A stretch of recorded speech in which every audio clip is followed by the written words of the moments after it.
Hey guys, welcome back. Today we're gonna cover electronic harassment. I'm excited. This is the part that everyone seems so how do you say, people are, it's like divisive because people are like, oh yeah, there is technology, and others are like, no, there isn't. Well, actually, no, everyone says that there is. I'm the one that's saying that there isn't. So we're gonna start with the electronic harassment via mainstream technology and devices. After the gang stalkers physically enter the home of the targeted individual, their criminal activity may include, but it is not limited to, the installation of cameras, listening devices, GPS tracking devices, RFID microchip tracking devices, computer keylogger software, malware, viruses, and trojans, home phone and cell phone hack, computer hack, manipulation of utilities, home security, and system hack. No, that is all paranoia. Gang stalkers are not that advanced. The only thing that they do is that they're gonna pretend, to install something on there. So, listen, suspicion and paranoia are very, very what's that word? Fuck. Well, I'm gonna tell you when I remember it. But they are very insidious. So when I was getting gang stalked, I was sure that everyone who had a cell phone was recording what I was saying. Maybe they were, maybe they were not. I feel like they were, because a lot of the things that I was saying were like beginning to be used against me. But I'm not sure. It is possible, but it is actually, that's really, really, really possible now that I'm thinking about it. So if you are, well, first of all, you shouldn't be hanging out with a lot of people that you have a fear that might be recording what you're saying. That's the first. I made a mistake. That was my biggest mistake. I just wanted to keep having sex. I was pretty much teased into having a lot of sex. I was indirectly manipulated into, like, now that I'm not hanging out with people that are doing that, I am actually fine. I'm not looking for sex all the time. I'm in fact just working, like I usually am. This is me being normal. Now, first, it is possible that they recorded something that I was saying. It's actually extremely highly likely. So first of all, if you have the suspicion that people are recording you via their cell phones, you shouldn't be hanging out with those people anyway. Period. Just like that. Just limiting the access to you from gang stalkers is gonna eliminate almost all of your problems. Now, I have a story to tell you. So, you know how they were like swinging my car? It took like 4 months for them to finally figure out what I was saying. This just began like 3 weeks ago. But for like 4 months, I was at that same trolley station, and nothing was happening because I didn't know where I was, which says that they were not tracking me via GPS. In fact, when I began to get on the hookup apps is when they were able to figure out where I was. Why? Because Sniffies has a map and it maps where you are. Now, additionally,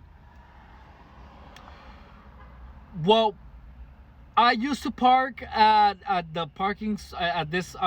There's this parking place in San Isidro by the border that you pay like $16 and you can park there for 8 hours. I was comfortable there because I was able to like get high and just hang out, and no one would be there because people would just put their cars there because they were going to cross the border and they wanted to leave their car in the US. I was super comfortable there, and One time, a gang stalker he like walked in front of my car. I didn't have my windshield sunblocker, whatever, and he was just like this. He stood right in front of me. He looked both ways. He crouched right in front of me where I was able to see him. And then I started my engine and I began honking. Dad, Dad. He didn't move. So then he got up, he looked at me right in the eye, and then he walked away. This is why. He wanted me to believe that he had implanted a tracking device in my car. It was a trick, but I knew what it was from the very get-go. I just knew what it was. Because I understood manipulation from the very beginning of gang stalking. So, and especially because once I was a crackhead. And additionally, what do crackheads do? They look endlessly because crack gives you all this a brutal amount of energy that people do not know what to do with it. So and then the whole conspiring thoughts, racing thoughts, all that takes over. So naturally, I was supposed to believe that he planted something on my car. And they were expecting me to just look for it. But I never did because I just knew what it was. I was like, he's just pretending from the very get-go. So it is just they're going to imply. Remember, gang stalking is all about implication and indirect manipulation. The whole thing. So they can imply that they are bugging your car. Like, first of all, if they're gonna bug your car, you're not even gonna notice. They're gonna do it when they're not even there. But if they do something like that in front of you, it is because it is an indirect. It is an implication of something. They manipulate by implication. So just know that. It is not because that's the truth. It is because they want you to believe something. It's like that person, his movements, his gestures implied that he was bugging my car. But he didn't. So they're not bugging your car. They only know what you give them via mainstream technology, such as a cell phone. Now, microchip, tracking devices, all of that is paranoia. Don't believe any of that.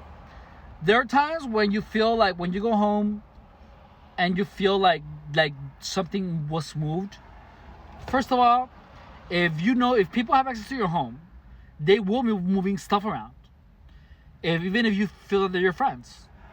Most likely it is that they have done something, you've seen a red flag, but you decided to ignore it because you have faith in that person.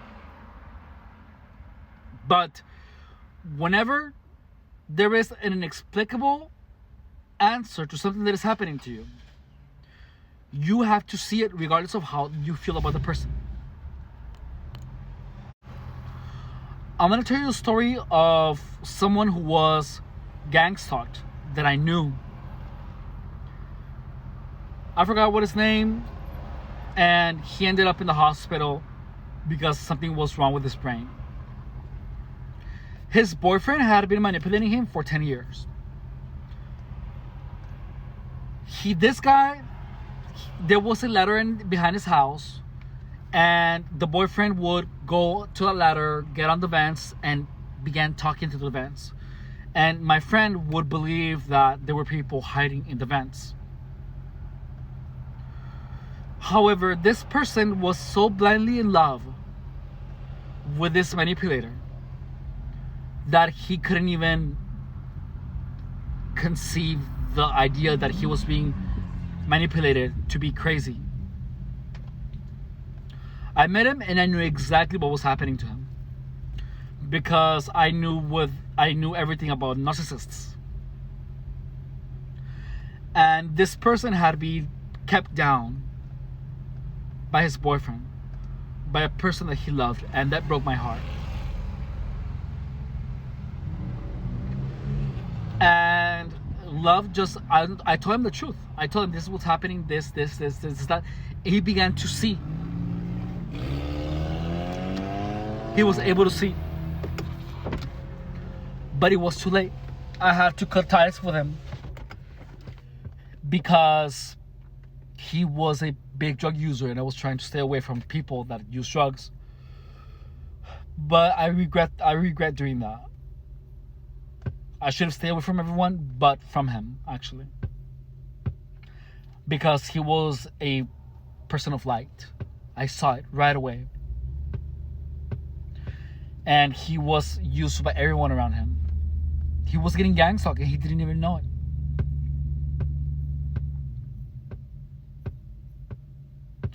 I don't know what happened to him. But the first time I met him, his house was a disaster. But I connected with him. I knew what he was. And I remember when I first met him, he was just sitting there on the floor with his house being a mess. And he just said, "This is really sad, isn't it?"